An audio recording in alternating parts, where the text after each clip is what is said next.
Syrup લેવાના લીધે kidney fail हुई। 200 ન્યૂબોર્ન બેબીના ડેથ થયા।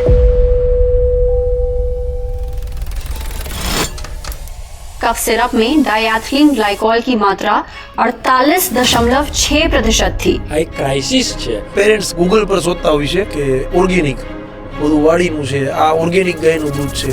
Their standard of living is different. Their way of having the baby is different. મારી પોતાની દીકરી ઇમેચ્યોર જન્મી, કલર જોયો, કલર બદલી ગયો। ઓવરનાઇટ એ વોર્ડમાં બેબી એકલું રહ્યું। ડાક્ટરની ભૂલ હતી। ભગવાન હવે તો આને લઈ લે। What is the ideal age for having a baby? Breast milk છે એ બે વસ્તુમાં ખામી છે એમાં at least 2 to 4 kilo touching is extremely important. Human touch વગરનો કોઈ પણ માણસ છે ને એ અડધો પાગલ થઈ આ વસ્તુ જાણતા બહુ આશ્ચર્ય લાગે, એનું પર્સન્ટેજ અમારે ઘટતો જાય છે। શક્તિ નથી એનામાં। બેબીને એ ટાઈમે એટલી ઇમ્યુનિટી નથી હોતી। In USA breast feeding compulsory થતું જાય છે, એની મધર્સ અવોઇડ કરે છે। હવે ચૂસી ના શકતા હોય ને મધરનું મિલ્ક આવતું હોય તો કામનું શું? બેબીના પેટમાં તો જતું નથી, બેબી મોટું કાળું થઈ જશે અંદરથી। બેબી સફર્સ, એની અંદર એક ડિઝીઝ ભેગો આવે છે। બાળક જમતું ના હોય એટલે એના મમ્મીને સૌથી ઇઝીએસ્ટ વે કયો કે જમતા જમતા એમને મોબાઈલ આપી દે। Cardiac arrest, patient is dead.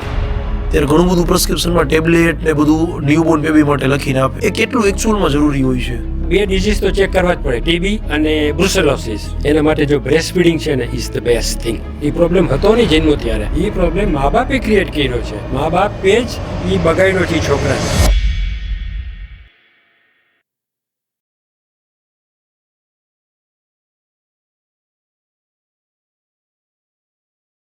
નમસ્કાર મિત્રો, આપણે બાળપણમાં ઘણી બધી વખત એવી નાની ભૂલો કરતા હોય જેની અસર આખી લાઈફ પર પડે છે। એ જ ભૂલોનું સોલ્યુશન પેરેન્ટ્સ ગૂગલ પર શોધતા હોય છે, પરંતુ એ સોલ્યુશન શોધવા કરતાં એનું વધારે સારી રીતે સોલ્યુશન માત્ર એક્સપિરિયન્સવાળા વ્યક્તિ જ આપી શકે। આજે એમપી ટોક્સના પ્લેટફોર્મ પર એક એવા ડૉક્ટર અવેલેબલ છે જે માત્ર બાળકોની બીમારી જ નથી જોતા, પરંતુ એમના ફ્યુચર ડેવલપમેન્ટ, એમના મેન્ટલ સ્ટેટસ અને પેરેન્ટિંગને લગતી ઘણી બધી બાબતની એ ચિંતા કરે છે। એમને ભારતની બહાર યુએસએમાં પણ 25 કરતાં વધારે વર્ષના પ્રેક્ટિસનો એક્સપિરિયન્સ છે।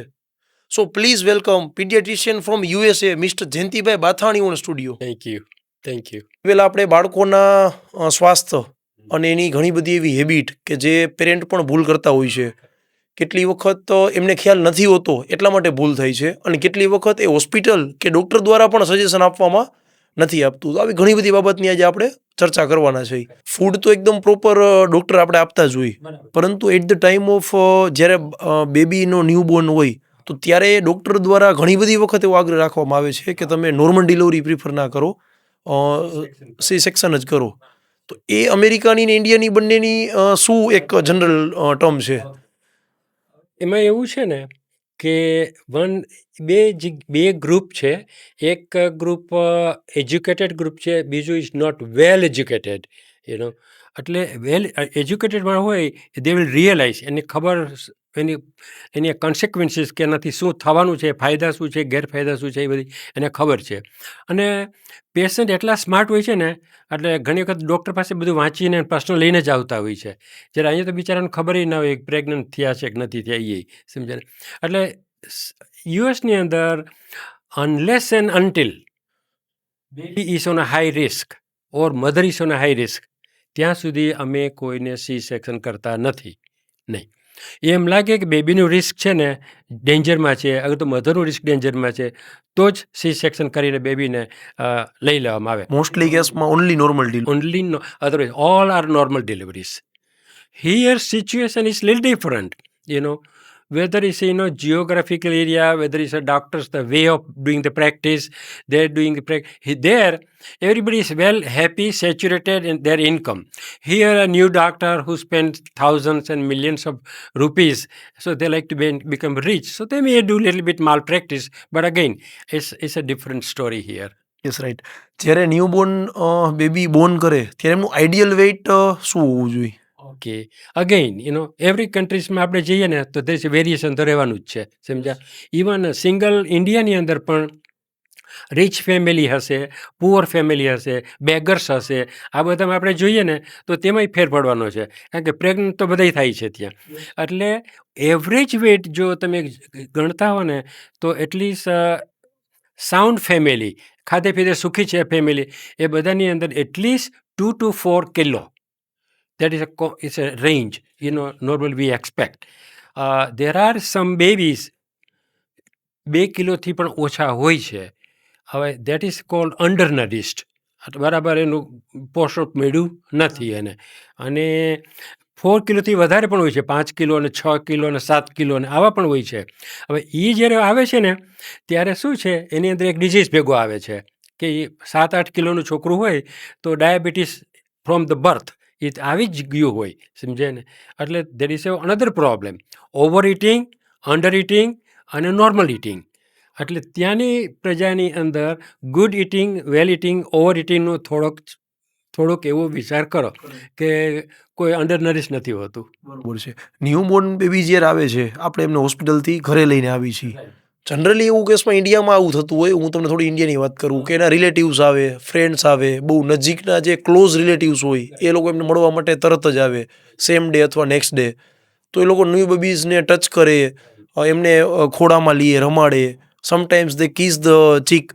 તો આ બધી વસ્તુ એ ન્યૂબોર્ન બેબીની સ્કિન ઉપર કેટલી અસર કરતી હોય? એટલે બેઝિકલી બેબીની સ્કિન ઉપર અસર કરવા કરતાં એઝ અ હોલ આખા બેબી ઉપર કેવી અસર થઈ, એનો અર્થ એ છે કે જ્યારે બહારથી કોઈ પણ વ્યક્તિ આવે ને, એટલે આપણે ત્યાં એવું નથી કે આવીને સીધા હાથ પગ ધુવે, સાબુથી સ્ક્રીન કરે, પછી ટાવેલથી ડ્રાય કરે, પછી પોતે આવીને બેસે અને આમ અદપ વાળી અને બેઠાડી અને બેબી સામે જુએ. ત્યાં તો આવીને એટલે બેબીને હાથ ફેરવે, માથા હાથ ફેરવે, હાથ પગ જરાક ઊંચા નીચા કરે, બધું. હવે હાથમાં કેટલા બધા બેક્ટેરિયાના જંતુ હોય, ઘણા બધા હોય, એ કરે અને પછી બેબીને ટચ કરે. તો બેબી તો સાવ આ દુનિયામાં નવું આવ્યું. અત્યાર સુધી તો પેટની અંદર કેવું આમ કમ્પ્લીટલી આમ સરસ રીતે ગોઠવાઈ ગયું હતું અને સ્ટરાઇલ બધું, સમજ્યા. અને બહાર આવ્યા પછી આવા ડર્ટી જેને અડે અને એ પછી બેબીનો હાથ તો બધે જાય ને, અને વધારે બેબીનો હાથ મોઢામાં જાય. એટલે કોઈ આપણે નડીએ તો બેબીનો હાથ જોઈએ ને, કોઈ આંગળીઓ કેટલી છે એ જુએ ને, તો એ બેબીનો હાથ જો એને મોઢામાં જાય તો શું થાય? The baby gets infection. અને બેબી ગેટ્સ ઇન્ફેક્શન અને બેબીને એ ટાઈમે એટલી ઇમ્યુનિટી નથી હોતી, જેથી baby suffers means in a first week of લાઈફની અંદર જ this baby may have bad situation. ઇન્ડિયાનો સૌથી મોટો કદાચ આ અત્યારે કન્ફ્યુઝન કયો કે ટોપિક કયો ડિસ્કશનનો એ છે બ્રેસ્ટ ફીડિંગ.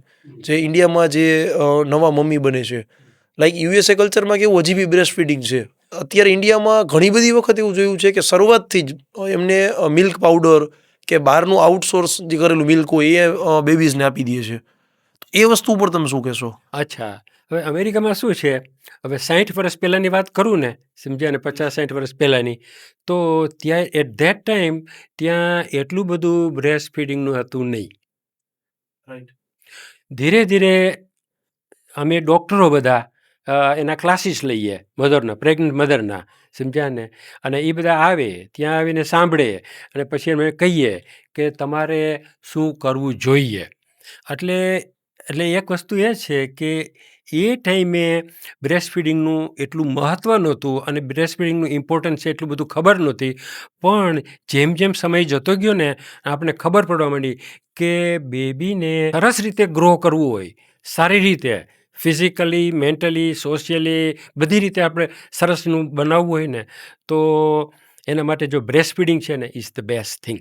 હવે બ્રેસ્ટ ફીડિંગના ફાયદા ક્યાં છે એ જોઈએ તો કે બ્રેસ્ટ ફીડિંગ પહેલાં તો immunity, it's a herd immunity. બેબીની જે મધરની ઇમ્યુનિટી છે તરત જ બેબીને આવી ગઈ અને બેબીના બોડીમાં ગઈ એટલે બેબી ઇઝ અગેન્સ્ટ ફાઇટર, કે બીજા કોઈ ઇન્ફેક્શનથી સામે ફાઇટ કરી શકે.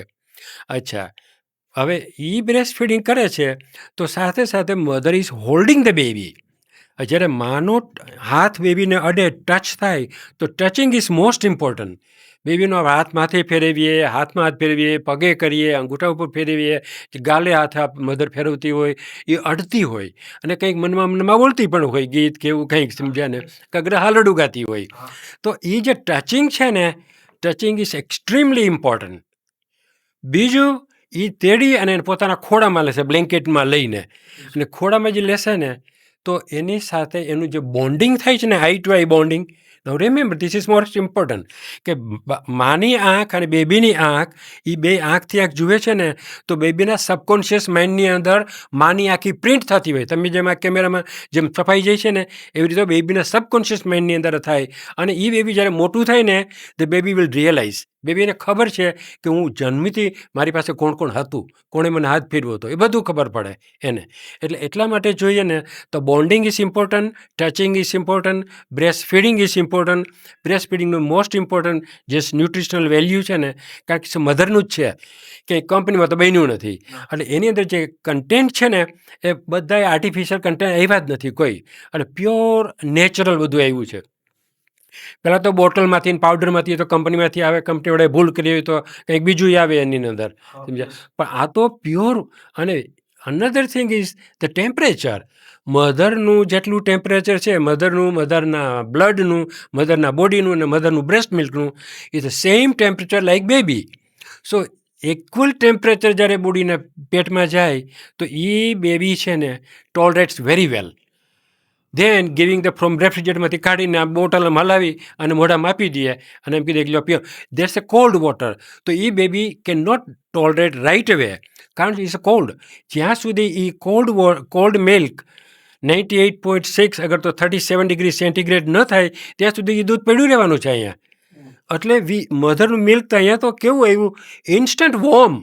નહીં, 37 ડિગ્રી મિલ્કનું ટેમ્પરેચર છે, બેબીનું ટેમ્પરેચર એ સેમ છે. અને સીધું આવ્યું નથી, પેટમાં ગયું નથી, અને સીધું લીવરમાં થઈને બ્લડમાં ઇન્સ્ટન્ટ, અને look like a blood transfusion.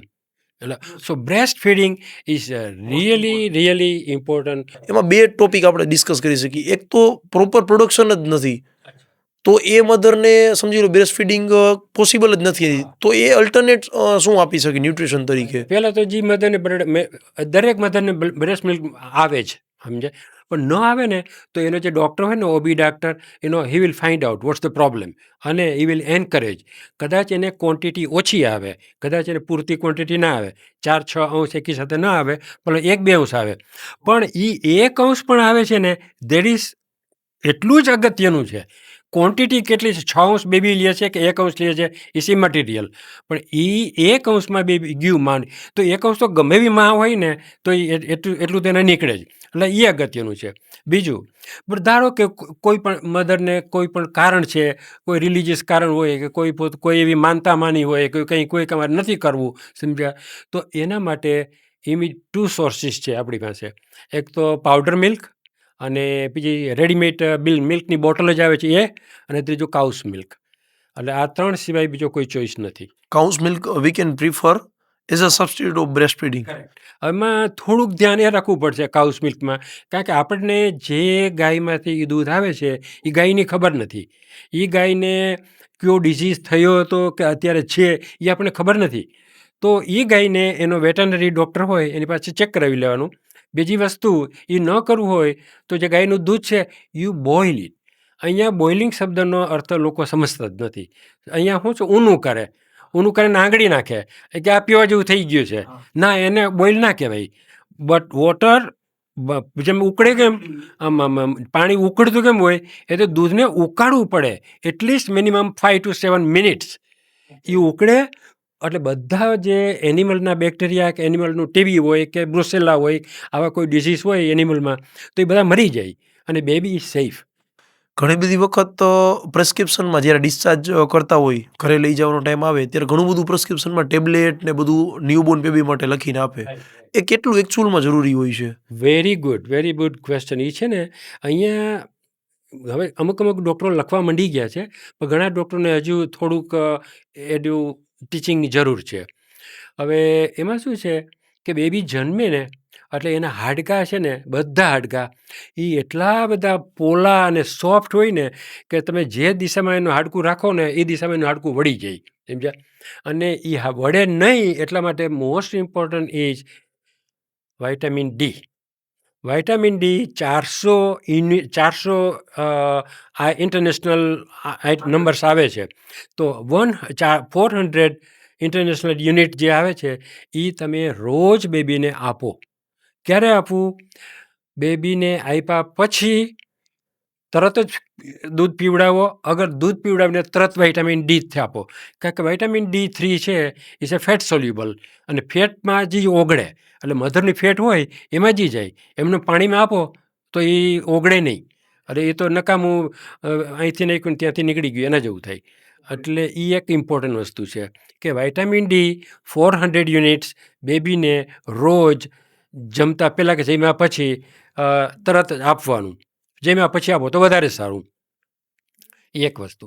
બીજી વસ્તુ, બ્રેસ્ટ મિલ્ક છે એ બે વસ્તુમાં ખામી છે. એમાં એક વસ્તુ શું છે, એનું બ્રેસ્ટ મિલ્કમાં હેઝ નો આયર્ન. આયર્ન વગરનું દૂધ છે એ. તો બેબીને તો આયર્નની જરૂર પડે જ, સમજે ને. આયર્ન વગર તો બેબીનું બ્લડ ક્યાંથી, હિમોગ્લોબિન ક્યાંથી ઉપર આવે? ન આવે. સમજાઈ ગયું? એટલે હિમોગ્લોબિન ઉપર લઈ આવવા માટે આપણે મધરને સમજાવવા પડે કે તમારા બ્રેસ્ટ મિલ્કની અંદર આયર્ન નથી, માટે હું પ્રિસ્ક્રિપ્શન લખી દઉં છું.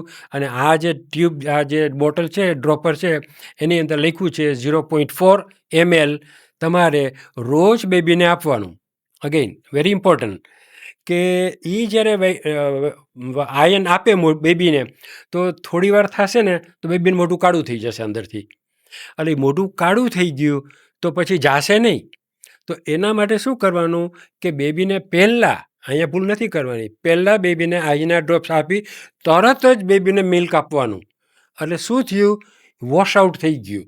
બોટલ આપો કે બ્રેસ્ટ આપો, ગમે તે આપો, એ પછી આપ્યું ને એટલે આખા મોઢામાંથી દૂધ થઈ અને મોઢું સાફ થઈ અને બધું પેટમાં જતું રહેશે. એટલે this are the 2 things are most important.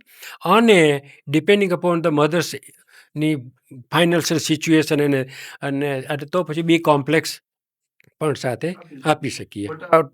two things are very important. One is iron, second is fat, vitamin D. Vitamin D, correct. This two are most important. અને જો આપણે, મેં કીધું ને કે પોસિબલ હોય તો બી કોમ્પ્લેક્સ આવે છે, એના ડ્રોપ્સ આવે છે, તો એ બેબીને આપી શકાય. કે યુએસએની અંદર તમે અમારો એક દાખલો આપો જેથી તમને એના પરથી ખબર આવે દર પેશન્ટને કે મારે ફર્સ્ટ બેબી બોર્ન થઈ જ્યારે, એની સ્ટોરી પછી કરીશ પણ શોર્ટમાં જ કીધું પહેલેથી જ. એટલે પ્રીમેચ્યોર હતી.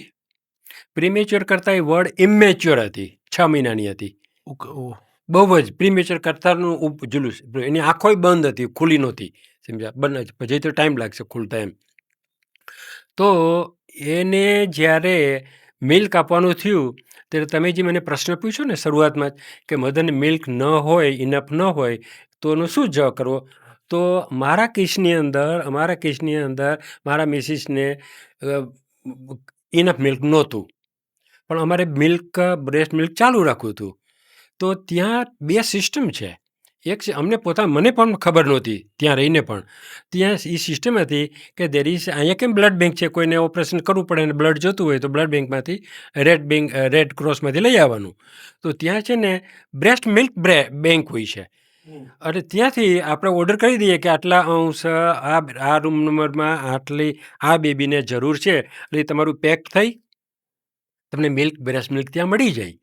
વિચાર કરો કે કેટલું એડવાન્સ કહેવાય. એ મધર ડોનેટ કરે છે. મધર ડોનેટ કરે, એ ડોનેટ સ્ટોર બેંકમાં સ્ટોર કરે અને સ્ટોર કરીને આપણને આપે છે. હવે એ મધર કોણ હોય છે જનરલી? કારણ કે એમાં 2 વસ્તુ બને છે. કોઈ વોલન્ટરી કરે અને કોઈ થોડોક એવા હોય પુઅર સોશિયો ઇકોનોમિકની કન્ડિશન હોય તો એ થોડાક પૈસા માગે આપણી પાસે. સમજ્યા? તો ત્યાં છે ને અમેરિકાની બોર્ડર પાસે મેક્સિકો કન્ટ્રી છે. તો ત્યાં શું બને કે ત્યાં બધા it's a poor socio economic country છે. તો ત્યાંની મધર છે ને બેબી આવે તો એને તો જાજુ બધું મિલ્ક, સમહાઉ એની મધર ખૂબ મિલ્ક હોય છે, ઘણું બધું. તો એ આવી અને ત્યાં આપી જાય અને બેંક છે એને કીપ ધેમ હેપી, અને થોડુંક આપી દે કંઈક, એટલે એ એનું કામ કરે, આપણને મળી ગયું. એટલે મધર ડોનર કરવાની છે ને, મધર મળી શકે, મધર જ આવે, એ તમને દૂધ પીવડાવી શકે. અને જે મિલ્ક બેંક છે, મિલ્ક બેંકમાંથી પણ આપણે મિલ્ક મગાવી શકીએ. અમે એ આપીને અમારી દીકરીને મોટી કરી. ધારો કે આપણી પ્રીમેચ્યોર બેબી છે, ઇમેચ્યોર બેબી છે, બેબી નાની છે, પણ એ બેબીને તમે જ્યારે બ્રેસ્ટ ઉપર મૂકો છો તો એને શક્તિ નથી એનામાં કે મોઢેથી ચૂસી શકે. ઓકે. ચૂસી ના શકતા હોય ને મધરનું મિલ્ક આવતું હોય તો કામનું શું? બેબીના પેટમાં તો જતું નથી. તો એ શું કરવાનું, એ જે મિલ્ક છે ને એ મિલ્કને આપણે હોસ્પિટલની બધી ફેસિલિટી બધી હોય છે, ત્યાં ફ્રીઝ હોય છે, ડીપ ફ્રીઝર, સમજ્યા? અને નાના જે બધા એના કન્ટેનર હોય છે, એ કન્ટેનરમાં આપણે મિલ્ક રાખી અને એ પર તારીખ લખવા નાખવાનું, નામ લખી નાખવાનું, બધું ઇન્ફોર્મેશન લખી અને એ મિલ્કને આપણે રેફ્રિજરેટરમાં નીચે રાખવાનું. એટલે શું કે 1-2 કલાક 3 કલાક પછી જોતું હોય ને તો આપણે પાછું મળી શકે. અને અમુકથી એનાથી વધારે આવ્યું હોય તો ડીપ ફ્રીઝર કરી નાખવાનું. તો ડીપ ફ્રીઝરમાંથી પછી ઓલા ફ્રીઝરમાં આવે અને પછી બેબીને આપણે આપી શકીએ. મિલ્ક પછી જ્યારે પણ બેબીને ફૂડ આપવાની સ્ટાર્ટ કરવાનું હોય, એ આઈડિયલ સમયગાળો શું છે કે આ ટાઈમથી આપણે મિલ્ક પછી એને ધીમે ધીમે ફૂડ ચાલુ કરી શકાય, અને ઇનિશિયલ બેઝ ઉપર કયું ફૂડ પ્રિફરેબલ છે બેબી માટે? જેમાં પછી તરત જ ડાયજેસ્ટ થઈ જાય બેબીને એ ફૂડ પહેલાં આપવાનું. તો એવું ફૂડનો નંબર પહેલો કહીએ તો આપણા ભાત, રાઈસ, બરાબર, એનો નંબર પહેલો આવે. હવે એ છે ને આપણે સ્ટર્વ કર્યા, હવે કેટલું ચમચી એક જ રાઈસ લેવાના છે, કે જાજા નથી લેવાના શરૂઆતમાં સ્ટાર્ટિંગ વખતે. એ ચમચી એક રાઈસમાંથી વેલ કુક્ડ, આપણે એકદમ આમ આમલા થઈ ગયા હોય ને, ગળી ગયા હોય ને એવા, રાઈટ. હવે એ આપવાથી બેબીને એટલીસ્ટ એનું મોઢું હાલતું થઈ જશે જમા. હજી ગળે ઉતરતા સોલિડ નથી આવડતું, એટલે એ શરૂ થયું. હવે એ ખાલી તમે રાઈસ આપશો, એની સાથે થોડું ઘી નાખો એની અંદર, એટલે એનો ટેસ્ટ બદલી જશે. અને બેબીને રાઈસની સાથે ઘી આવ્યું એટલે સ્ટાર્ચ આવ્યું, ફેટ આવી, પ્રોટીન નથી આવ્યું હજી, સમજાઈ ગયું ને? એટલે આ 2 વસ્તુ તમે આપણે આપશું ને એટલે બેબીને સંતોષ થશે. અને એ તમે શરૂઆતમાં 1 વખત આપો, પછી 2 વખત આપો, પછી 3 વખત આપો. જ્યારે તમે એમ કહો કે 3 વખત તમે રાઈસ આપો છો અને બેબી ઇઝ ડુઈંગ ગુડ, અને ખાય છે, પીએ છે, બધું બરાબર કરે, સૂવે છે, સંતોષ કરે છે, સેટિસ્ફાઈડ થઈ ગઈ છે, તો હવે એને શું કરવાનું છે? હવે એને જોવાનું એના ડાયપર ઉપરથી કે એના ડાયપર જો આ બધા ડર્ટી ડાયપર મીંડા થવા બધા હવે આવવા માંડ્યા, એ સૂઈ જાય છે, એ રડતી નથી, બેબી એકદમ આમ સંતોષ કરે, આમ બધું કરે છે. તો તમે જે શરૂ કર્યું સોલિડ ફૂડ આપવાનું, તો એ ફૂડ એડિક્વેટ છે. ધેન પ્રોટીન હજી સ્લેકિંગ, પ્રોટીન નથી આપ્યું એને. આપણે ભાત એટલે પ્યોર સ્ટાર્ચ એટલે ખાંડ, એટલે એને સુગર આપી છે, સુગર મીન્સ કાર્બોહાઈડ્રેટ આપી, ફેટ આપ્યું, પણ we are missing one thing, protein. એટલે ત્યાં આવી આપણી ખીચડી, મગની દાળ, સમજ્યા? હવે ખીચડી દાળ, મગની દાળ બનાવ્યું એટલે શું થયું? 3 એલિમેન્ટ્સ આવ્યા, પ્રોટીન, ફેટ, કાર્બોહાઈડ્રેટ, એટલે બેલેન્સ ડાયટ આવી ગયું બેબીને. એટલે એ પણ અગેન 1 ચમચી આપવાનું પહેલાં, પછી ધીમે ધીમે વધારતા ઓબ્ઝર્વ કરવાનું. ઓબ્ઝર્વ એટલા માટે કરવાનું, એની એલર્જી નથી ને દાળની. તમે ભલે દાળ આપણા તમારા ખેતરની જ હોય, પણ એમાં દવા તો કોક છાંટી આવી હોય ને, સમજ્યા? અને એ બેબીને કાંઈ પ્રોબ્લેમ નથી આવતો ને, એટલા માટે જસ્ટ થોડું આપી અને જોવાનું કે આજે કેવું રહ્યું, બધું બરાબર છે, બેબીને બરાબર છે. તો પછી થોડુંક વધારવાનું, અને 1માંથી 2 વખત, પછી 3 વખત, પછી તમારો જે ભાત હતો ને એ બંધ થઈ ગયો અને ખીચડી આવી ગઈ, બરાબર? ખીચડી આવી. હવે ખીચડી આવી એટલે 3 વસ્તુ આવી, એની સાથે ઘી આવ્યું, માંથી સ્ટાર્ચમાંથી કાર્બોહાઈડ્રેટ, કમ્પ્લીટ ડાયટ થઈ ગયું બેબીને. સૌથી વધારે પેરેન્ટ્સનો એક ક્વેશ્ચન હોય કે આ ડાયટની જ વાત છે તો આપણે એ ટોપિકને જ આગળ લઈ કે શુગર એમાં બહુ મોટું મિથ છે. અમુક પેરેન્ટ્સનું કેવું શુગર કમ્પ્લીટલી અવોઇડ જ કરવી જોઈએ ન્યૂબોર્ન બેબીને, કે કોઈ ગળી વસ્તુ કે એ ના આપવું જોઈએ. ઘણાનું કેવું થાય શુગર એ જરૂરી છે, બ્રેન સેલ્સ અને બ્રેનના ડેવલપમેન્ટ માટે શુગર અમુક પોર્શનમાં જરૂરી જ છે. તો રિયલ વસ્તુ શું છે? બેબીને શુગર ક્યારે આપવું અથવા આપવું જ નહીં? બરાબર, એ મધરનો સાચો ક્વેશ્ચન છે. એને એ ક્વેશ્ચન પૂછે સ્માર્ટ મધર કહેવાય, સમજાઈ ગયું? એટલા માટે. પણ મધરને ખબર નથી કે જેને આપણે ખાંડ કહીએ છીએ, સુગર, સમજ્યા? એ કેટલા પ્રકારની આવે. એ સુક્રોઝ હોય, ગ્લુકોઝ હોય, ફ્રુક્ટોઝ હોય, માલ્ટોઝ હોય, ગેલેક્ટોઝ હોય, ઘણી બધી જાતની ખાંડ આવે. ગોળ હોય આપણો ડબ્બાનો, ખેતરનો, સમજાઈ ગયું? હવે કયો આપશું તમે એને? એટલે એને એક ખાંડ નહીં આપવાની, સુક્રોઝ એટલે જે આપણે ચામાં ખાંડ નાખી છે ને મુઠ્ઠી ભરીને, એ ખાંડ is most dangerous. Okay, stay અવે, એનાથી દૂર રહેવાનું. એડલ્ટ બી દૂર રહીએ તો દરેક સુક્રોઝ એ બીજું, તમે ખાંડની કંપની જોવા ક્યાંક જાશો ને તો તમને મારા કરતાં વધારે ખ્યાલ હશે કે ત્યાં બાજુમાં સલ્ફરના ખટારા ટ્રક પે ઊભા એવા છે, સમજ્યા ને? એ બધાને એના પ્રોસેસની અંદર એ જ્યારે બનાવે છે સુગર, ત્યારે એટલું બધું સલ્ફર વપરાય છે કે જે સલ્ફરની ઇફેક્ટ બેબીના આખા બોડીની અંદર ડેવલપની અંદર વચમાં આડી આવે છે. એટલા માટે સુક્રોઝ નહીં. હવે બીજું, મીઠું લાગવું જોઈએ. તો ભાત છે ને, રાઈસ મીઠા છે કારણ કે એમાં કાર્બોહાઈડ્રેટ, સ્ટાર્ચ આવી ગયું. સ્ટાર્ચ એટલે કાર્બોહાઈડ્રેટ, એ આવી ગયું. અને તમને ઈચ્છા છે જ મધ્યની કે મારા દીકરાને આ રાબ કરવું છે, એમાં થોડો ગોળ નાખવો છે, ફાઇન, ગોળ ઇઝ ગુડ. તો એવો દવા વગરનો જે પેલો આવે, આપણે કેવો કહેવાય એમ, શુદ્ધ ગોળ, દેશી ગોળ, તો એ તમે નાખી શકો. પણ પેલી સફેદ ખાંડ જે આવે છે ને, આમાં મુઠ્ઠી ભરીને આપણે નાખતા હોય, ખાંડને ઓલ્ટરનેટ પેલું સાકળ કરીને આવે છે. સાકર અને બે ભાઈ બહેન છે. એમાં એ સાકરને તમે ભૂકો કરો તો ખાંડ થઈ જાય. એટલે એમાં no difference, they both are same. એક બહુ સરસ બિહેવિયર ઉપર મારે વાત કરવી છે. ઇન્ડિયામાં લાઈક અત્યારે કેવું મારું ઓબ્ઝર્વેશન છે, બાળક જમતું ના હોય એટલે એના મમ્મીને સૌથી ઇઝીએસ્ટ વે કયો કે જમતા જમતા એમને મોબાઈલ આપી દે, એટલે એ સ્ક્રીન જોયા કરે અને શાંતિથી જમી લે. તો એ જે સ્ક્રીન ટાઈમ છે, અમેરિકામાં પણ આ હેબિટ છે કે નહીં, અને એને કઈ રીતે અવોઇડ કરવી? બાળક જમતું જ નથી, ફોકસ જ નથી, અને સૌથી સહેલું કામ કે એમને ટેબ્લેટ અથવા મોબાઈલ આપી દો તો એ એમાં જોયા કરે. તો સ્ક્રીન ટાઈમ કેટલો હાર્મફુલ છે બાળક માટે? બરાબર છે. પ્રશ્ન બહુ છે. આ આખી દુનિયાનો પ્રશ્ન છે. પણ ઇન્ડિયામાં તો હાવ ઘરે ઘરે હે દેવરાયું છે, સમજ્યા ને? કે આટલું બધું તો ના હોય. માં એની પાસે ગાંડી થઈ જાય, લાકડી લે, ખીજાય, પૂરી દે, કેટલું કરે, આવે મોઢું, દીકરો મારો મોઢું જ ના ખોલે, સમજ્યા ને? આવું બધું થાય. આ પ્રોબ્લેમ છે અને છે. એ પ્રોબ્લેમ આપણે ક્રિએટ કર્યો છે. એ પ્રોબ્લેમ હતો નહીં જન્મ ત્યારે. એ પ્રોબ્લેમ મા બાપે ક્રિએટ કર્યો છે. મા બાપે જ એ બગાડ્યો છે છોકરાને. એ આ બધા જે ટૂલ્સ તમે કીધા ને, કે એને ફોન આપ્યો, પછી ટેબ્લેટ આપ્યું, કમ્પ્યુટર ચાલુ કરી દીધું, ટીવી ચાલુ કરી દીધું, આ બધું જાત જાતનું એને આપ્યું. એ તમે આપ્યું, અરે દીકરો મારો બગડ્યો. બરાબર છે, કારણ કે એને ગમતું મળી ગયું.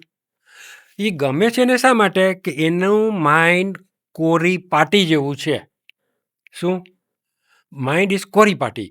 એને કંઈક નવીન વિચિત્ર દેખાય એટલે એમાં એને જિજ્ઞાસા જાગે. જિજ્ઞાસા જાગે એટલે એને એમ થાય કે આ તો કંઈક નવીન છે, કોઈ જોયું નથી, મેં પહેલી વખત જોયું છે.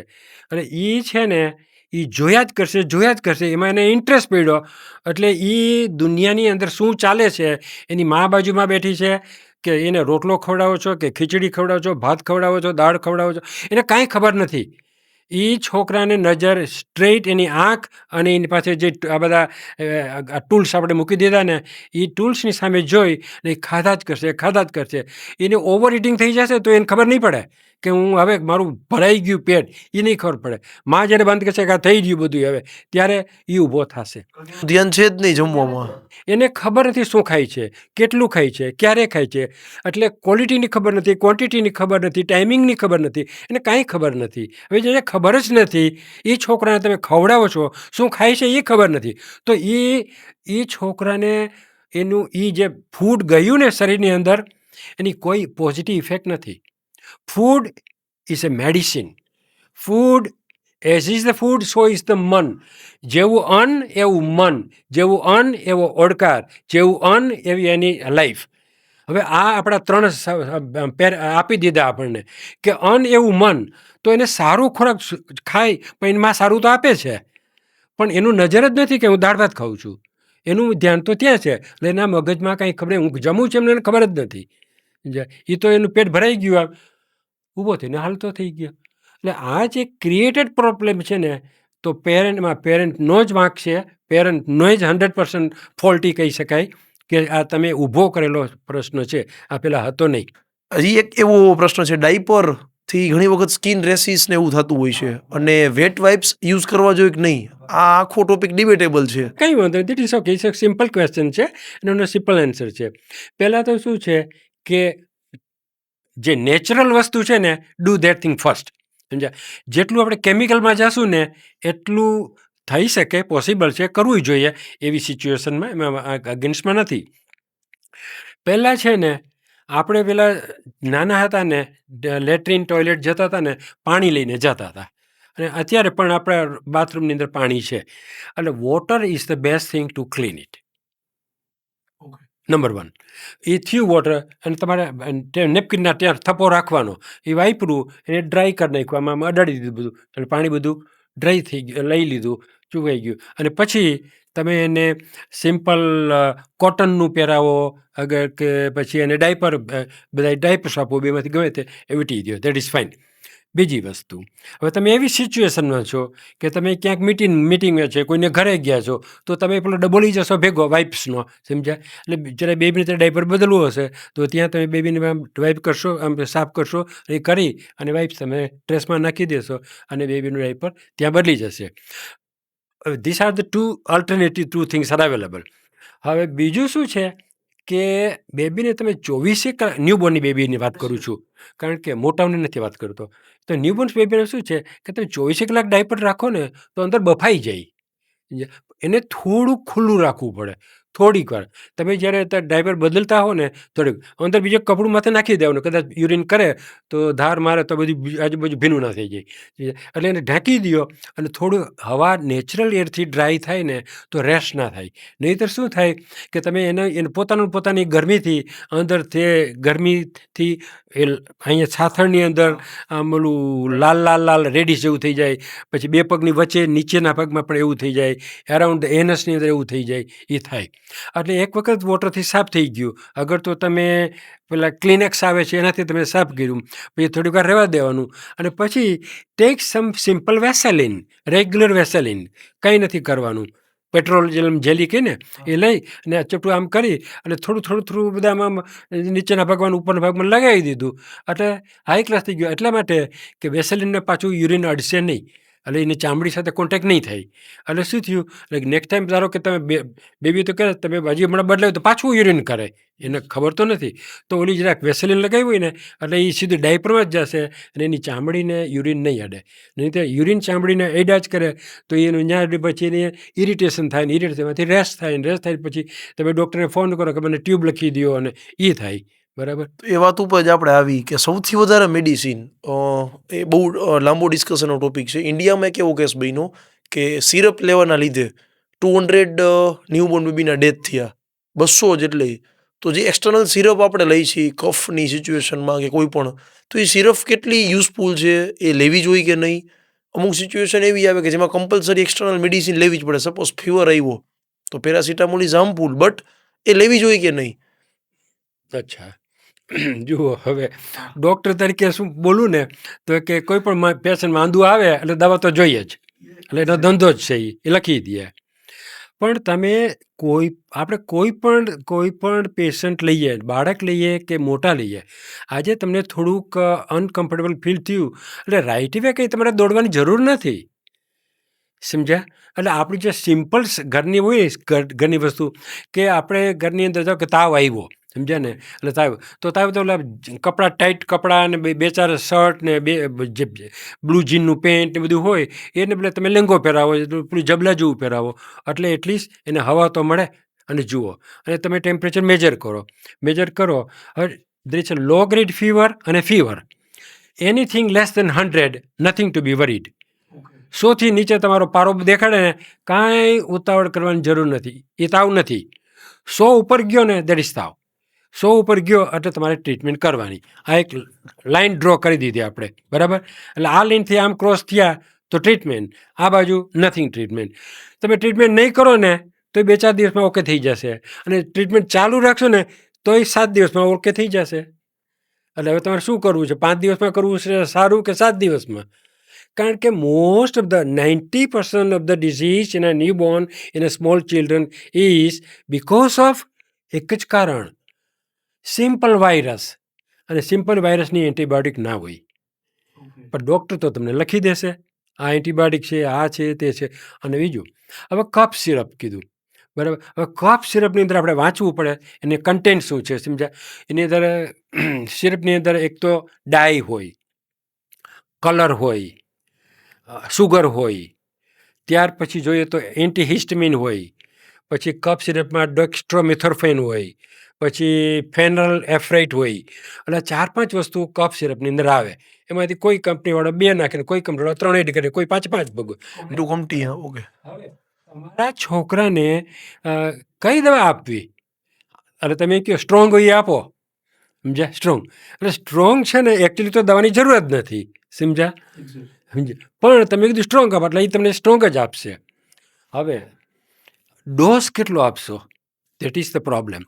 કારણ આજે શું બને છે કે તમે હેવી ડોઝ આપો ને તો એ છોકરું સૂતું રહેશે, હલશે નહીં અને ઓવરડોઝ થશે, એટલે તમારું બ્રેઇન જે છે એ કામ ઓછું કરશે. એનાથી વધારે આપશો તો એ એડિક્ટેડ થઈ જશે, એટલે અને એનાથી વધારે આપશો તો છોકરું મરી પણ જાય. એટલે આપણે મા બાપે ધ્યાન રાખવાનું છે કે ઘણા છોકરા મેં જોયા છે, પેરેન્ટ્સ જોયા છે, અહીંયા જ જોયા છે, તો છોકરાને કે તરસ ઉધરસ છે, અહીંયા હાલ તાર મોઢામાં થઈ, બોટલથી આમ રેડી દીધી થોડી. ઓહો. બોટલથી માણસને મોઢામાં આમ રેડી દે તો અડધી ચમચી ગયું કે 1 ચમચી ગયું કે કેટલું કેમ? હવે એ છોકરું શું કરે, એ તો ઓવરડોસીસ છે ને નેચરલી. આવા છોકરા આવા તો મુશ્કેલી મુકાઈ જાય છે આવા છોકરા. એટલે ડોસેજનો આઈડિયલ ટાઈમ મતલબ એક દિવસમાં? હા, કફ સિરપ હું તો આઈ એમ તો અગેન્સ્ટમાં જ છું, કારણ કે હું નથી માનતો એની અંદર. પણ જનરલી છે ને જે જૂનું હતું ને એ અત્યારે કોઈને કરવું નથી. દાખલા તરીકે આપણે કહેતા કે ગરમ પાણી લેવાનું, અંદર થોડુંક નિમક નાખવાનું, અંદર થોડીક હળદર નાખવાની, ચમચી લઈને હળાવવાનું, મોઢામાં પકડી ગળરામ કરીને આપણે પછી સ્પીટ કરી નાખવાનું. એ મોટા છોકરાઓ એ કરી શકે, પણ નાના છોકરા હોય ને 1-2 વર્ષથી નીચેના, એને તો તમારે દવા આપવી પડે. એ દવા આપતી વખતે એક ધ્યાન રાખવાનું કે you don't give more than half a teaspoon. Doctor 1 ચમચી કહે તો એ નહીં આપવાની, ડૉક્ટર કે એના કરતાં ઓછું આપવાનું. સમજાઈ ગયું? એ એક યાદ રાખવાનું. અને દિવસના 2 વખત, સવાર ને સાંજ, this is enough, no more than 2 times a day. મેં કોઈ દિવસ કોઈ પેશન્ટને 2 દિવસથી 2 વખતથી ત્રીજી વખત દવા લેવાનું નહીં કીધું હોય, સમજ્યા? અને એન્ટીબાયોટિક હોય તો એક દિવસમાં એક ડોઝ એક વખત જ લેવાનો, સમજ્યા? એટલે આવું આપણે પેરેન્ટે થોડુંક શીખવું જોઈએ. અને ડૉક્ટર કહે તો બધા ડૉક્ટરનું બધું નથી કરવાનું, કારણ એને છે ને એનું કનેક્શન પાછું કંપની સાથે હોય, ફાર્માસ્યુટિકલ કંપની સાથે, અને એમાં આપણે પડવું નથી. આ પોડકાસ્ટ પછી એવું થશે કે આજે કેવું થાય કે ઇન્ડિયામાં ફોલો કરવું છે, બટ રાઈટ કોણ એને ગાઈડ કરે? અમુક વસ્તુ એવું ડૉક્ટર હોવા છતાંય બોલી નથી શકતા. અને જે યુએસએની એક વસ્તુ ગમે છે, થોડી ટ્રાન્સપરન્સી, કે ભાઈ એ જે બી હોય ફેક્ટ જ કહે કે આ ના કરો.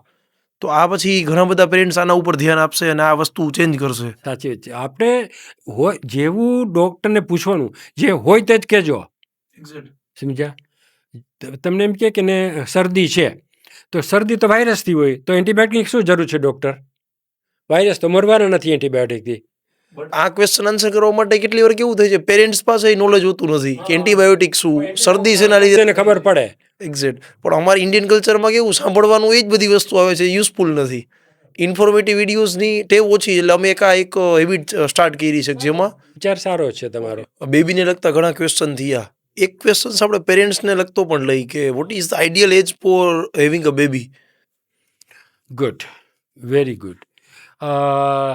પ્રશ્ન સરસ છે. આમાં શું છે કે આ પ્રશ્નમાં ઇન્ડિવિજ્યુઅલ વેરિએશન વધારે છે. કોઈ એમ કહે છે કે મારે લગ્ન પછી, આજે એક ભાઈને મેં સાંભળ્યા, એ કહું 45 વર્ષનો થાય છે ને પછી મારે બાળક કરવું છે, સમજ્યા? એટલે હવેનો પ્રશ્ન ઇઝ રાઈટ, એને ખબર જ નથી દુનિયાની કે મારે 45 વર્ષ પછી કે હમણાં હું મજા કરી લઉં ને એ કે ઇટલી ગયા, એ ભાઈ ઇટલી વહી ગયા છે, તો એ કે ઇટલી વહી ગયા છે અજય, એ કે અને પાછો હું આવીશ, પછી પાછો જઈશ, અમે મજા કરી લઈએ, પછી 45 વર્ષ પછી છોકરા કરશું. That's not right. રાઈટ નથી. એટલા માટે હું સાયન્સની દ્રષ્ટિએ કહું છું, નોટ ધ સોશિયલી, સમજ્યા? કે older the age is danger for the baby. તમે 30 વર્ષ પછી બાળક કરો, 35 વર્ષે કરો અને 45 વર્ષે કરો, એ બધાની અંદર બાળકના ડેવલપમેન્ટની અંદર, બાળકના બ્રેઇનના ગ્રોથની અંદર અને બાળક પોતેની અંદર બહુ મોટો ફરક પડે છે. ઇવન બાળકના જીન્સ બદલી જાય છે. ઇવન તમે 35 વર્ષ પછી કરો ને તો બાળકને down syndrome is very high probability. Down syndrome એટલે છોકરું અડધું ગાંડું, સમજ્યા? એ હોય નોર્મલ લોગી, પણ એ બિહેવિયર બધું આમ વિચિત્ર કરતું હોય, સમજ્યા? એવા સિન્ડ્રોમવાળા બાળકો જન્મે. તમારે એવું બાળક જોઈએ છે? દેન વેઇટ ફોર 35 or 45. અગર જો તમે ફેમિલીમાં માનતા હો, ફેમિલીમાં કરવું હોય, તો પછી ડિપેન્ડિંગ અપોન પછી પાછા ઇન્ડિવિજ્યુઅલ ગોલ હોય ને બધાના એ કે મારે આ કરી લઉં, ઘર કરી લઉં, પછી બંગલામાં ફ્લેટમાં જાઉં, પછી છોકરું કરશું, સમજ્યા? હવે એ ગોલ તો કોઈ દિવસ પૂરા થવાના નથી, સમજ્યા? અને બીજું, તમારા જે ગ્રાન્ડ પેરેન્ટ્સ છે ને એ પાછા તમે 45 ઓલા 90 પહોંચી ગયા છે, એ તમને કામમાંય નહીં આવે, સમજ્યા? આમ બી આઈડિયલ એજ તો ઘટતી જ જશે.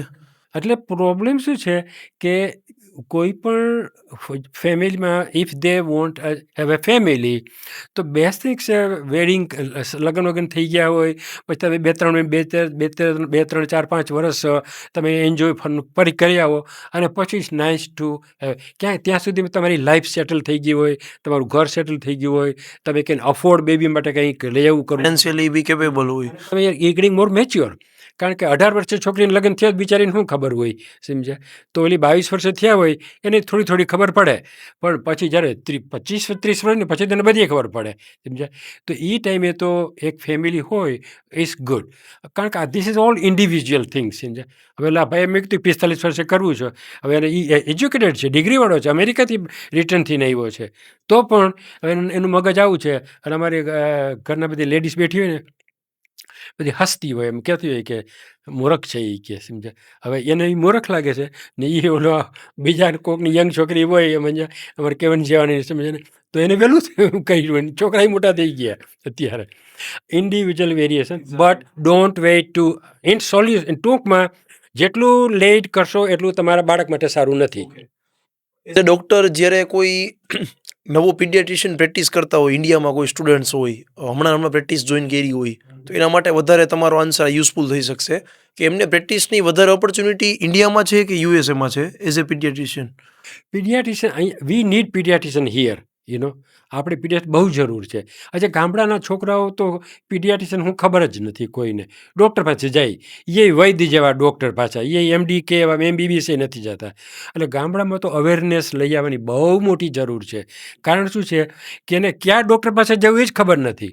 મારા મધર હતા દાખલા તરીકે, તો એને માથું દુખતું કે પેટમાં દુખતું હોય ને એટલે એ કે મને છે ને JD પટેલ પાસે રહી જાઉં. હવે JD પટેલ સર્જ ઓપરેશન જ કરે છે, સમજ્યા? એને એક બા તમે ત્યાં ના જવાય, સમજ્યા? આપણે એમ પેલા શાહ હતા ક્યાંય શાહ પાસે બીજા કોઈ પાસે જાઓ, સમજ્યા? એની પાસે એ MD છે, એ તમને ડાયગ્નોસિસ કરીને ટ્રીટમેન્ટ આપશે. અને લોકોને ખબર જ નથી ક્યાં જવું છે, આજે ખોવાઈ ગયા. હાર્ટ છાતીમાં દુખે છે, હવે છાતી દુખે છે ને તમે ઓર્થોપેડિક પાસે જાઓ, શું કામનું? છાતીમાં દુખેલા તમને ખબર જ હોવી જોઈએ, કોમન નોલેજથી, કે ગો ટુ કાર્ડિયોલોજિસ્ટની ઓફિસમાં, નોટ ટુ MD1. ઇમરજન્સીમાં જઈને કાર્ડિયો ઓફિસ બેસી જાઓ, એને કે અહીંયા દુખે છે ડાબી બાજુ, ડોકમાંય દુખે છે, વાંસામાંય દુખે છે, અને કંઈ બધું પેટમાંથી અપચો જેવું લાગે છે, અને એને ખબર પડી જાય ફટાક દઈને. તમે સામાન્ય પાસે જાઓ ને એમાંથી વાં બીજે મોકલે ને પછી તમે વાં પહોંચો તો મરી ગયો એવડો એ. તમે પીડિયાટ્રિશિયનની સાથે સાથે એડલ્ટ ઉપર પણ ઘણું બધું સ્ટડીઝ અને તમારું એક્સપેરિમેન્ટ છે જ. એક કોમન વાત ઇન્ડિયામાં માર્ક કરી છે, જે એડલ્ટ મારી એજના અથવા મારી એજની આસપાસના જે યંગસ્ટર્સ છે, સડન કાર્ડિયક એટેક, આ જે પર્સન્ટેજ છે ઇન્ડિયામાં થોડાક કપલ ઓફ ડેઝમાં બહુ વધી ગયા છે લાસ્ટ યરની અંદર. એના મેજર રીઝન તમારા ઓબ્ઝર્વેશનમાં શું આવેલા છે ઇન્ડિયાની અંદર કે આવી હેબિટ કે આવી વસ્તુના લીધે આજ યંગસ્ટર્સમાં કાર્ડિયક અટેકનું પ્રમાણ વધારે આવે છે? સાચી વાત છે, સાચી વાત છે. અને પ્રોબ્લેમ આવ્યા છે, પ્રોબ્લેમ હજુ વધશે અને હજુ વધારે ખરાબ થશે, આ પ્રેડિક્શન છે. એટલે અત્યારે જો હમણાં નહીં જાગે તો એના પરિણામ ભયંકર આવશે. કારણ શું છે કે આજે જે અવેરનેસ આવવી જોઈએ ને એ અવેરનેસ આવે છે પણ ઇમ્પ્લિમેન્ટ નથી કરતા. દાખલા તરીકે સીધી સાદી દાખલો લઈએ, એક કોકાકોલાની બોટલ છે, અહીં કોઈના લગ્ન થાય છે, તે કોકાકોલાની બોટલો રાખી છે, બરાબર છે? બધા લે જાય છે ને તો હાલતા ચાલતા એક બોટલ પીએ, પછી કોઈ કે ચાલો નહીં કે અહીં તો પડી છે તો બીજી પીએ, ત્રીજી પીએ. હવે એ 3-4 નાની બોટલો પી જાય. પણ એ જ્યારે બોટલ હાથમાં લઈ અને ફાઇન પ્રિન્ટ છે એ વાંચતો નથી. એમાં લખ્યું છે 60 મિલીગ્રામ કેફીન. તમે એક બોટલ લેવાની છૂટ છે, 4 બોટલ તમે પીધી, 6 ચોક 24, 240 મિલીગ્રામ કેફીન તમારા શરીરની અંદર ગયું. એટલે એ સ્ટિમ્યુલેટ્સ યોર બ્રેઇન, સ્ટિમ્યુલેટ્સ યોર હાર્ટ. અને તમારું હાર્ટ જે 72 ટાઈમ પંપ થતું હતું એને બદલે અત્યારે 150, 200, 250. Once goes 250 and above we call it fibrillation. Means આમ નહીં થાય આમ થાય, ધ્રુજે. એ ધ્રુજારી થાય પણ પમ્પિંગ ના થાય. Cardiac arrest, patient is dead. Simple awareness નથી લઈ આવતો એનાથી. કેવી રીતે મર્યો કે એને વાંચ્યું નથી બોટલ ઉપર, અને એક બોટલ લેવાની છૂટ છે અને 3-4 બોટલ પી આવ્યો, સમજ્યા, અને એ થયું. બીજું જુઓ, સ્ટોરની અંદર power drink, energy drink, what is that? 300 milligram છે એક બોટલની અંદર. મેં વાંચ્યું. પેલો આ બુલ્સ નામની બોટલ આવે છે ને, એમાં 100, નાની બોટલમાં 150 ને બી મોટી બોટલમાં 300. એ તમારે આખા દિવસમાં લેવાની છે. એ 24 ડ્રિંક એટ 1 hour ઓનલી. એક બોટલ તો પૂરી ના થાય. એટલે you take more than 1 or 2, what will happen to that person? Cardiac arrest and is gone. So જ્યાં સુધી અવેરનેસ નહીં આવે, માણસ જાગૃત નહીં થાય, અને ત્યાં સુધી આ પ્રોબ્લેમ હજી વધશે, ઘટશે નહીં. બીજું, આ એક ડ્રગ્સની વાત કરી. Second thing, alcohol. આજે પાર્ટીઓ, યંગસ્ટરો તમે જુઓ છો, વેડિંગની અંદર જુઓ, પછી વાડીઓ ફંક્શન કરતા હોય છે. મને ઘણા લોકો કહેતા હતા કે સાહેબ તમે આવો અમારી વાડીએ, આપણે ત્યાં આલ્કોહોલ બલ્કોહોલ મંગાવશું ને પાર્ટી કરશું ને, સમજા, મજા આવશે તમને બધું. હા, બરાબર છે, કરવું જ જોઈએ પાર્ટીને, કંઈ ખોટું નથી. સોશિયલ ડ્રિંક ઇઝ ડિફરન્ટ અને ડ્રંક થવું એ બી ડિફરન્ટ છે. ત્યાં જ ખબર નહીં કેવી સિચ્યુએશન માણસની થાય છે કે જેટલા કહેવાય બધા ડ્રંક થાય છે, સમજ્યા. Is that is right? No. તો એના માટે શું કરવું જોઈએ? અવેરનેસ. એને કોઈએ કહેવું પડે. પણ અહીંયા શું છે, એવા ક્લાસીસ નથી, એવું એજ્યુકેશન નથી, કોઈ કહેતું નથી, અને કદાચ કહેતા છો તો એ માનતા નહીં હોય. એવું પણ રિજિડિટી આવે ને માણસને. Exact, yes. તમને કહું તમારે આમ કરો, તમે નથી કરવું. ઘણા છોકરાઓને મેં કીધું, ઘણા છોકરાઓને રસ્તામાંથી કાલે જ 2-3 છોકરાને કીધું મેં, સમજ્યા ને, ભાઈ તું ગુટકા ન ખા. એ કે ક્યારે ન ખાઉં છું. મેં કીધું એનાથી કેન્સર થશે ને તું મરી જઈશ. તો કે કાંઈ ના થાય, કે અમે બધાય ખાઈ છીએ. હવે બોલ, હવે એને અવેરનેસ જ નથી. હવે એને શું કરવું? એક એવો કોઈ શોકિંગ એક્સપિરિયન્સ શેર કરો. તમારો પ્રેક્ટિસનો બહુ મોટો એક્સપિરિયન્સ છે, 35 યર કરતાં પણ વધારે છે. એ એક્સપિરિયન્સમાંથી કોઈ એક ઘટના કે કોઈ એક કિસ્સો લેવો હોય કે જે તમને લાઈફ ટાઈમ ના ભૂલાય, બહુ મેમોરેબલ તમારા માટે બની ગયું હોય, કોઈ ક્રિટિકલ એ રીતનું બેબી આવ્યું હોય જેને તમે ટ્રીટ કર્યું હોય, કે કોઈ પણ એક એવો શોકિંગ એક્સપિરિયન્સ તમારી પ્રેક્ટિસનો, તો એક્સપિરિયન્સ શું હોઈ શકે? વેલ, એના માટે તો બે ત્રણ છે, પણ હું તમને કહું એક તો, સમજ્યા ને, કે માલ પ્રેક્ટિસ છે એની અંદર, અને એક્સપિરિયન્સ છે. અને મારી ઓન ડોટર, મારી પોતાની દીકરી ઇમેચ્યોર જન્મી હતી, સમજાય, અને 6 મહિને. બિંગ એઝ અ ડૉક્ટર, આઈ નો કે શું કરવું જોઈએ બધું, બરાબર ને. અમે લોકો એના OB-GYN ડૉક્ટર હોય ને, ગાયનેકોલોજિસ્ટ, એની પાસે ગયા. એ કે અમે કંઈક ફરવા જાય છીએ.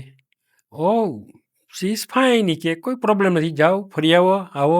હજી તો એ કે 2 મહિનાની વાર છે, 6ઠો મહિનો હાલે છે, સમજ્યા ને, 2.5 મહિનાની વાર છે, તો ફરી આવો. What happen? અમે ફરવા ગયા ડ્રાઈવ કરીને.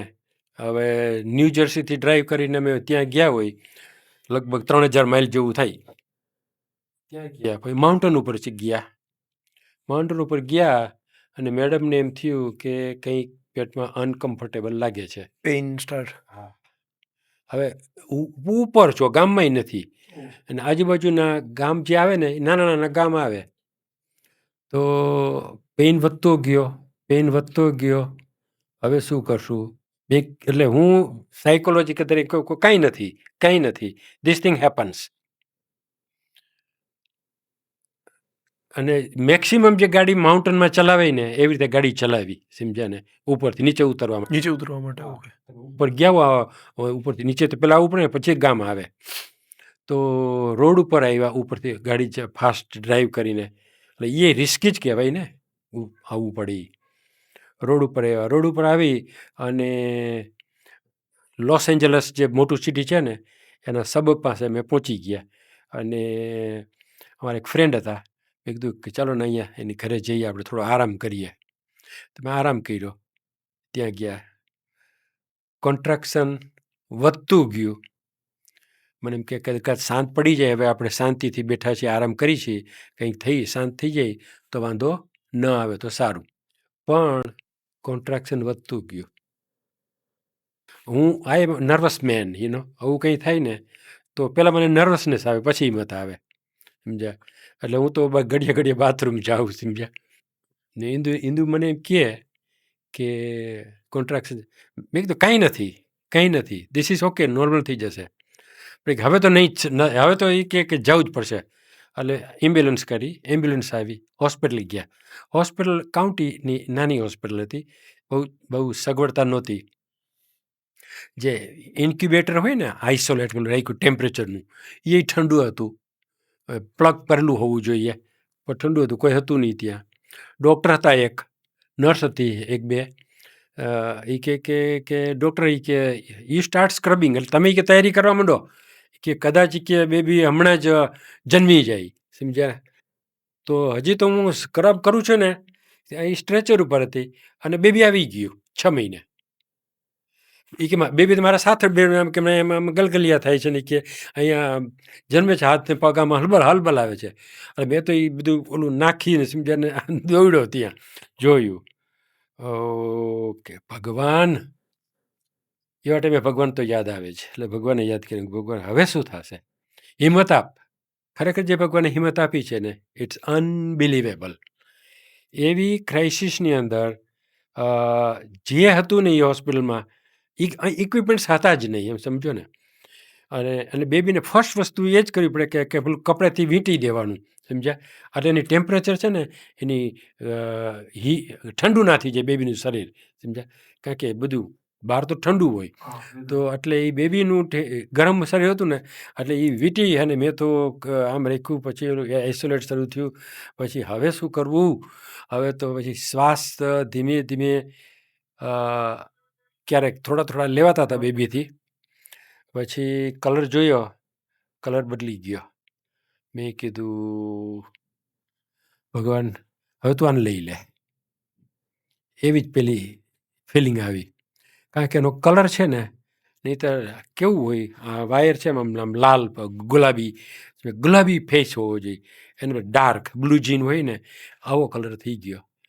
એટલે સીધું મેં તો બધા જે સાધનો હતા ને એને એમ્બુ બેગ ને બધા જુદા ઓક્સિજન ને બધું એ મોઢા પર કરી અને બેગ કરી અને બેબીને પિંક થઈ ગયું. પાછું થોડીક વારમાં પિંક થઈ ગયું. મીનવાઇલમાં અમે ફોન કર્યો UCLA કેલિફોર્નિયા હોસ્પિટલમાં, અને મેં કહી કે ઇમિડિયેટલી ઇમરજન્સી અમને હેલ્પની જરૂર છે. એટલે હેલિકોપ્ટર આવ્યું, ડૉક્ટરોના સ્ટાફ સાથે, નર્સ ને સાધનો ને બધું ફૂલી ઇક્વિપ. એ તો બધું લોડેડ હતું. એટલે બધી જે કરવું તે બધું થઈ શકે, ઓપરેશન કરવું એમાં થઈ શકે, એવું બધું એ આવ્યું. ને હું જ્યારે હાથમાં બેગ હતી ને, એનાથી કરી અને પમ્પિંગ કરું, અને કલર પિંક હતો. એટલે હું કહું બસ હવે કંઈ વાંધો નથી, આ આવી જઈને એટલે સીધા મશીન ઉપર વેન્ટિલેશન ઉપર મૂકી દઈ. એવડું જરાક જેવડું હતું, હાથમાં આમાં રાખીને, સમજ્યા ને. તો એ ટીમવાળા આવે ને, એટલે પછી એ આવે એટલે આપણે હટી જવાનું. હા બરોબર છે, એની ટીમ ટેક ઓવર કરી લી. ટેક ઓવર થઈ ગયું, કારણ કે આખો ફૂલ સ્ટાફ આવ્યો એનો, નર્સનો અને એ બધા ડૉક્ટરનો અને બીજા નર્સિંગના. એટલે હું આમ ઊભો તો, સમજ્યા ને, અને એ કરતા હતા ને, પણ થતું નહોતું એનાથી. એ ટ્રાય કરે પણ ફેલ, રિઝલ્ટમાં કંઈ ના આવ્યા. એટલે એ ટ્યુબ છે નાકમાંથી કે મોઢામાંથી નાખીને ફેફસાની અંદર નાખવાની હોય ને. એ ટ્યુબ આમ તો મને સિમ્પલ લાગે, પણ બીજા ડૉક્ટરને જરાક અઘરું લાગે. તો એ હતું ને, એટલે મારાથી એ રહી શકાણું નહીં. હું એકદમ આમ આપણા છોકરો મેં કહું આ મરી જશે, આ પ્રોસેસ પૂરે ન થાય તો this baby is going to, મારી આંખ સામે જ મરી જશે. ભગવાન. એટલે પેલા ડૉક્ટર હતા ને, પ્લીઝ એટલે બે જરાક, એટલે એ કે ફાધર કરવા જાય એટલે હદ આવી ગઈ ને. વિચાર કે ફાધર કેમ કરીએ, અમે નથી કરી શકતો, બાપ ક્યાંથી કરી શકશે, સમજ્યા. એટલે મેં એને બધા સાધનો લઈ આમ કરી એક સેકન્ડ્સની અંદર આમ કરી મોઢે નાખી ગળે નાખીને કરી મૂકી ઓક્સિજન ચાલુ કરી આપી દીધું એને. અને એ સ્ટાફ જે હતો ને વેલ ઇક્વિપ વેલ ઇન્ટેલિજન્ટ ખૂબ બધો હતો. એ સ્ટાફના ડૉક્ટરોએ જે બોસ હોય ને આખો હોસ્પિટલનો જે યુનિટનો મેઇન ડૉક્ટર હોય ને તો એ બધે વાત કરી કે સાહેબ કે એવું બન્યું કે આ એના ફાધર હતા એને બધું આમ મેન્યુઅલી બધું કરતા હતા, સાધનો નહોતા.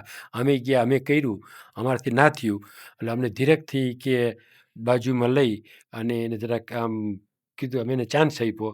નહીં તો એ કે ફ્યુ સેકન્ડ્સની અંદર કરી દીધું કે એને કરી દીધું ને અમે બેબી લઈને અહીંયા આવ્યા. અને કે આ બેબી છે. સવારમાં દરેક એ બધા જેથી આવ્યા હોય ને આખા હોસ્પિટલના કે બહારથી જેટલા બાળકો આવ્યા હોય ને એ બધા બાળકોને તમે ત્યાં એને રિપોર્ટ કરવા પડે એના ડૉક્ટરને, મેઇન હેડ હોય ને બધું. તો કે આ હેલ્થ કરો જે ટ્રાન્સફર બેબી કર્યું છે એની આ પોઝિશન છે અહીંયા. તો એ માણસ કે એ તો એ ડૉક્ટર જે મોટો હતો ને એ કે ફાધર કેવો હશે એ કે સમજ્યા. અમને બોલાવ્યા, બધું તો નથી ના કહેવાય સમજ્યા. ગયા, કારણ કે મેડિકલ લીગલ વસ્તુઓ હોય ને બધી એ તમે ઓપન ના કરી શકો કોઈ ડૉક્ટરની કહેવી. તો એને મને બોલાવ્યા, અમને ધન્યવાદ કીધો સમજ્યા, બહુ સરસનું કામ તમે કર્યું છે. અને પછી એની સ્થિતિ બોલ્યા એ કે આ 45 યુનિટનું જે આ યુનિટ છે ને એના હેડ તમે છો એ ક્યાંથી. વન્ડરફુલ. અને એ કીધું કે આ યુનિટના તમે છો. પછી મેં કીધું સાહેબ હું મિશિગનથી આવું છું, આ કેલિફોર્નિયા છે, મારી પાસે લાઇસન્સ નથી, પ્રેક્ટિસ ના કરી શકું. ચિંતા ન કરો, 24 કલાકમાં મારું લાઇસન્સ આવી ગયું વગર પરીક્ષાએ. પ્રેક્ટિસ માટેનું લાઇસન્સ 24 અવર્સમાં. અને એ કે you take care of all 45 babies. તમે જે કહેશો એ તમારી નીચે આખો સ્ટાફ બધો જે હોય ને, કેટલો મોટો સ્ટાફ થાય ત્યાં તો 45 બેબીનું હોય એટલે એ કરો. અને 6 અઠવાડિયા મેં ત્યાં રહ્યા. એ દીકરીને કોમ્પ્લિકેશન તો થવાની હોય ને, કારણ કે 6 મહિને જન્મ્યું છે. એના બ્રેન બહુ પ્રીમેચ્યોર છે. બહુ જ ઇમેચ્યોર કહે એને. પ્રીમેચ્યોર તો સારું હોય, પ્રીમેચ્યોર એના કરતાં. તો બ્રેઇનની અંદર ઓક્સિજન ન મળે ને તો બ્રેઇન સેલ ડાઈસ, અને મરી જાય ને પછી પાછા જીવતા ના થાય. તો બ્રેઇન ડેમેજ થાય, સેરેબ્રલ પાલ્સી થાય, બ્રેઇનના બધા રોગો થાય, કન્વલ્ઝન આવે, સીઝર ઝટકા આવે, અને બ્રેઇન હેમરેજ પણ હતું, હાર્ટનું પણ હતું, કાણું હતું, આ બધું હતું. અને ડૉક્ટરે કીધું બુકમાં જેટલા કોમ્પ્લિકેશન હોય ને બધા એને હતા. બ્લીડિંગ સ્ટાર્ટ થઈ ગયું, કાઉન્ટ એકદમ ડાઉન થઈ ગયું. એ કે હવે તો પછી છેલ્લે એમને કીધું કે હવે કે આ છેલ્લી સાંજે જતા હતા ને કે સવારે આ છોકરી નહીં હોય. અમે સવારે આવ્યા વહેલા કે આપણી દીકરી નહીં હોય, હવે આપણે બધી વિધિ કરવી પડશે ને ત્યાં. તો એ તો પેલા યુનિટની અંદર ઇન્ક્યુબેટરની અંદર હાથ હલાવીને પગ હલાવીને અમે કાને થયું શું હાથે જડા જોયું તો she is acting normal everything. એમ આ ભગવાન આવીને મદદ કરી ગયા રહી તે આવીને. પછી ડૉક્ટરે કીધું કે આ બધી કોમ્પ્લિકેશન એને થશે, ઘરે જશો ને તો તમે એને નોર્મલ બાળક તરીકે ટ્રીટ કરજો. એ ઇમેચ્યોર પ્રીમેચ્યોર કે આઈસીયુનું ગ્રેજ્યુએટ થયેલું બાળક આવ્યું છે એવી રીતે ટ્રીટ નહીં કરતા. તમે એને જસ્ટ ટ્રીટ લાઈક એ નોર્મલ હેલ્ધી બેબી. અને પછી એને ડિસ્ચાર્જ કર્યા અમે. હિન્દુ બેબીને લઈ એરોપ્લેનમાં જઈ અને મિશિગન આવે છે. હું ડ્રાઈવ કરી 2,500 માઇલ નોન સ્ટોપ અને ત્યાં આવ્યો. મારા મગજમાં જે હતું બેબીનું જ સમજ્યા કે જવું જ પહોંચવું જ છે ડ્રાઇવિંગ, ક્યાંય ના ઉભી રહી, પેટ્રોલ નાખીને ભરાવીને ચાલતા થઈ ગયા આવ્યા. એ છોકરી આજે 100% નોર્મલ છે, 100% નોર્મલ છે. એ છોકરી જે બધું કહેતા હતા ને બ્રેઇન ડેમેજ થશે ને આ થશે, ભણવાની અંદર એની યુનિવર્સિટી મિશિગન સ્ટેટ યુનિવર્સિટી છે ટોપ 10 ઇન ધ વર્લ્ડ. એ યુનિવર્સિટીની અંદર એ હાઈએસ્ટ જે એવોર્ડ બધા મળતા હોય ને એ લેવલે એ ગોલ્ડ મેડલિસ્ટને આપણે બધા કહેતા હોય ને એ લેવલની એનું બ્રેઇન ડેવલપ થયું છે. અને ન થયું હોત એ છોકરી કેવી હોત એમ કહું છું. ભગવાન એને બચાવી, એક પણ પ્રોબ્લેમ એને આવ્યો નથી. એના કારણ દર્શાવીએ ને તો ભગવાન ઉપરની શ્રદ્ધા, ભગવાન ઉપરનો વિશ્વાસ, 100% વિશ્વાસ, શ્રદ્ધા એટલી જ, અમે પ્રાર્થના ત્યાં એટલી જ કરતા હતા, અને હ્યુમન ટચ. હું જ્યારે દરેક વ્યક્તિને મળતો હોય ત્યારે આ કોમન ક્વેશ્ચન અમે એમને પૂછતા જ હોય કે દરેક વ્યક્તિ માટે સફળતાની વ્યાખ્યા અલગ અલગ છે. What is success? જ્યારે આવું આપણે કોઈને પૂછીએ છીએ દરેક વ્યક્તિના આન્સર અલગ અલગ હોય છે. એઝ એ ડૉક્ટર આવડું મોટો એક્સપિરિયન્સ, આવડી મોટી degree, practical approach, social gathering પર તમારું બહુ છે યુએસએમાં અને ઇન્ડિયામાં બંને જગ્યાએ. તો આ જ વસ્તુ જ્યારે હું તમને પૂછું કે વોટ ઇઝ સક્સેસ, તમારા માટે સફળતા એટલે શું, તો એનો જવાબ શું હોઈ શકે? એક જ લીટી. મારા માટે સક્સેસ એટલે મારા પેશન્ટ છે ને આજ સુધી મેં કોઈ મર્યા નથી. એક પણ પેશન્ટ કોઈ દિવસ મારી ઓફિસમાંથી નથી મર્યો. જે મરેલા તે જીવતા જોયા છે, સમજ્યા, પણ નથી. આ ભગવાનની મદદ મળી એટલે આટલું થઈ શક્યું. આ જ મારી સક્સેસ છે. તો તમારા માટે વ્યાખ્યા બહુ નાની આમ અને આમ બહુ મોટી કહેવાય. 35 એનિપેટિક્સમાં સિંગલ પેશન્ટ કે કોઈ બી ડાય નથી થયું તો એ એક્સપર્ટાઇઝ અને 100% એમાં ભગવાનનો સંકેત આપણે સમજી શકીએ. અને લાસ્ટ ક્વેશ્ચન જ્યારે તમને પૂછું કે એમપી ટોક્સ અમારા પ્લેટફોર્મ અને અમારા ચેનલ ઉપર તમારે કંઈ કહેવું હોય તો શું કહેશો એમપી ટોક્સ વિશે? મને એમ છે કે સમાજમાં જ્યાં હજી જાગૃતિની જરૂર છે, સમાજને જો સાચી રીતે વળાંક મળે, તો જાગૃતિ મળે, તો ઘણું બધું સમાજ ગેઇન કરી શકે. સમાજને જે અજ્ઞાન છે એ સમાજને પાસે જવું પડે, બેસવું પડે, સમજાવવા પડે, અને ન સમજે તો પણ ફરી ફરીને એકને એક વાત પાછી એને કરવી પડે. અને મને લાગે છે તો એનાથી આ બધા જે વ્યસનો છે, એડિક્શન છે, ડ્રગ્સ છે, આલ્કોહોલ છે, આ જે બધા જે ચાલી રહ્યું છે, હજી તો સેક્સ્યુઅલી ટ્રાન્સમિટ ડિસીઝની આપણે વાત નથી કરી. સમજ્યા, લોકો નાની ઉંમરની અંદર એટલા બધા ડિઝીઝ થતા હોય છે સેક્સ રિલેટેડ, આટલું બધું સ્પ્રેડ થયું છે અત્યારે. તો આ એની એને લોકોને અવેરનેસ આવે ને તો એટલી છે એની લાઈફ તો સુધરે.